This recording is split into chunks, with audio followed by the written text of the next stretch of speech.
This week at NASA. Main liftoff. NASA astronaut Mike Fossum and Satoshi Furukawa of the Japan Aerospace Exploration Agency joined cosmonaut Sergei Volkov aboard the Soyuz spacecraft he commanded and lifted off from the Baikonur Cosmodrome for the International Space Station. Hatches are open. A little more than 2 days later, the trio joined the other members of Expedition 28 already aboard the ISS. Commander Andrei Borisenko and flight engineers Ron Garan and Alexander Samokutayev. They're scheduled to return to Earth in September, while Volkov, Fossum, and Furukawa are slated to conduct experiments and maintain the complex through their return in November. 3, 2, 1. We have ignition and liftoff of Aquarius and the SAC-D Observatory on an international mission to study Earth's salty seas. Also sent aloft was the Aquarius SAC-D spacecraft, roaring off the launch pad at Vandenberg Air Force Base in California. This is a great day. Aquarius SAC-D is going to be making measurements in places that have never had measurements made before. From its polar orbit of the Earth, the NASA-built Aquarius, the spacecraft's primary instrument, will analyze the oceans for their comparative levels of salinity, or the water's saltiness, a major factor in the flow of currents that ultimately affect climate. It's going to tell us a bit about how the ocean circulates and therefore how the ocean contributes to moving heat around from low latitudes to high latitudes, making this Earth more habitable than it otherwise would. Data from the Voyager spacecraft and a new computer model suggests scientists will have to revise their notion of what transpires at the edge of our solar system. Magnetic field in the solar wind, where it interacts with the interstellar medium, which is way out there. It's 100 times the distance of the Earth from the Sun, was thought to be in rather straight lines, curving smoothly around. But what we found now with Voyager actually entering this region, as it usually is, it's much more complicated than that. This region appears not to be smooth as previously thought, but filled with a swirling sea of magnetic bubbles. It was discovered by the two Voyager probes actually going into places where we've never been before, in combination with sophisticated high-end computer modeling that uses the existing information plus the new Voyager information to synthesize our new view that comes out of this. Comprehending the complexities of the outer edges of our solar system is crucial to understanding how cosmic rays are created and reach near-Earth space. Galactic cosmic rays are a key concern as they can have a major impact on human space travel. Launched in 1977, the Voyagers have traveled farther from Earth than any man-made object. With about a month to go till the July 8th launch date targeted for Space Shuttle Atlantis, its 4 crew members continue to prepare for STS-135, the final mission of the Space Shuttle program.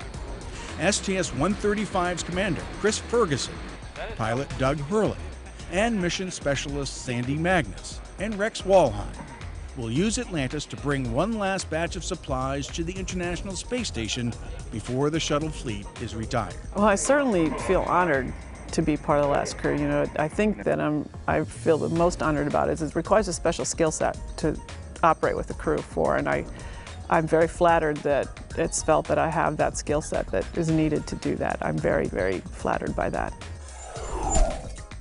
Those newly released images of a space shuttle docked to the International Space Station are the first taken from the perspective of a Russian Soyuz spacecraft. On May 23rd, European Space Agency astronaut Paolo Nespoli took the pictures and video of the ISS and Endeavour on STS-134. Nespoli, along with Russian cosmonaut Dmitry Kondratyev and NASA astronaut Katie Coleman, were aboard the Soyuz that had just undocked from the station and was about to carry them back to Earth. Once their vehicle was about 600 feet from the station, Mission Control Moscow, outside the Russian capital, commanded the orbiting laboratory to rotate 130 degrees to provide Nespoli with his unique views of the station and the vehicle that helped build it. The sun unleashed a medium-sized solar flare, a minor radiation storm, and a spectacular coronal mass ejection, a CME, from Sunspot Complex 1226-1227. The large cloud of particles mushroomed up and fell back down, looking as if it covered an area of almost half the surface of the sun. The Solar Dynamics Observatory, SDO, observed the flare's peak at 1:41 a.m. Eastern on June 7th. When viewed in the Solar and Heliospheric Observatories, or SOHO's coronagraphs, the event shows bright plasma and high-energy particles roaring from the sun. According to NASA models, the CME is shown moving at about 1,400 kilometers a second. It was like a roller coaster, something that really kind of shakes you around. Astronaut Doug Wheelock, who served as flight engineer on Expedition 24 and commander of the International Space Station for Expedition 25, was a guest speaker at the Glenn Research Center.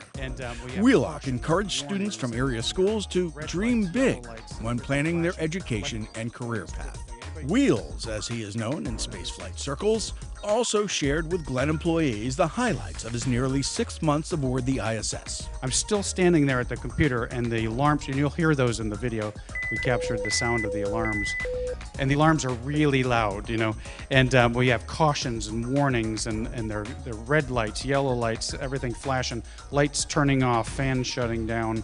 You know, the space station sort of dying, you know, like controlling itself but shutting down, you know.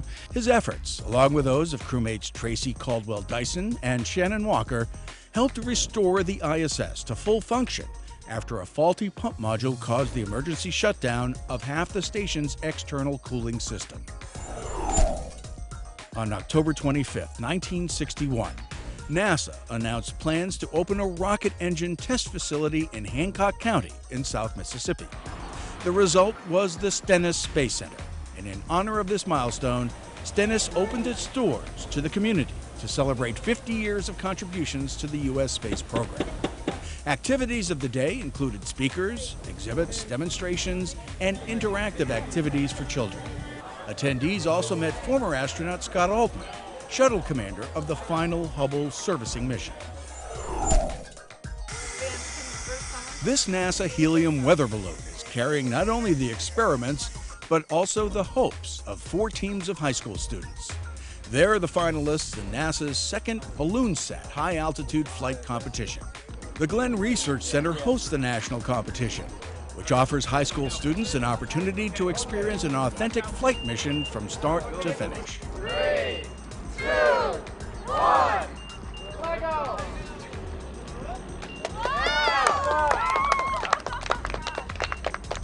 Released at Wyandotte County Airport in Upper Sandusky, Ohio, the balloon climbed to the stratosphere, a near-space environment 19 to 20 miles above sea level. The onboard experiments, designed by the teams from Virginia, New York, Arkansas, and North Carolina, investigate solar power, atmospheric gases, and growing food hydroponically in near-space conditions. Glenn scientists and engineers are evaluating each team's efforts and will post the name of the winning school on the BalloonSat website July 1st. The champs will receive an award at their school in the fall. And now, centerpieces. 1, 2, 3. Woo! Yummy Humorama! In a summer party fanfare, the Tidewater Builders Association of Virginia Beach, Virginia kicked off its spring Homerama showcase of homes. Featured was the Space Exploration House, constructed in cooperation with nearby Langley Research Center. Throughout the house are more than 20 NASA spin-offs, commercial products that incorporate NASA-developed technologies in their design or manufacture. These include a commercial application of aerogel, a high-tech insulation used by astronauts against the extreme temperatures of space.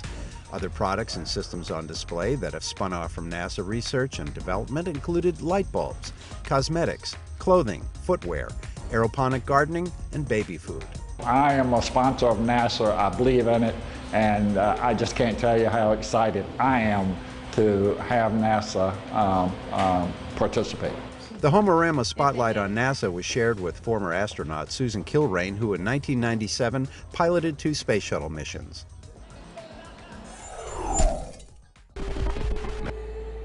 Hello, Seattle, from the International Space Station. Astronaut Mark Kelly made a surprise appearance during the Seattle leg of the current world tour by Irish rock band U2. What's on your mind? Before a crowd of thousands, lead singer Bono dedicated their award-winning hit, Beautiful Day, to Kelly's wife, Congresswoman Gabby Giffords, who was recovering from a gunshot wound, while Kelly enthusiastically greeted the crowd and sent a heartwarming message to his wife in a pre-recorded message from his time aboard the International Space Station during mission STS-134. Tell my wife I love her very much. She knows. Houston, we have no problem.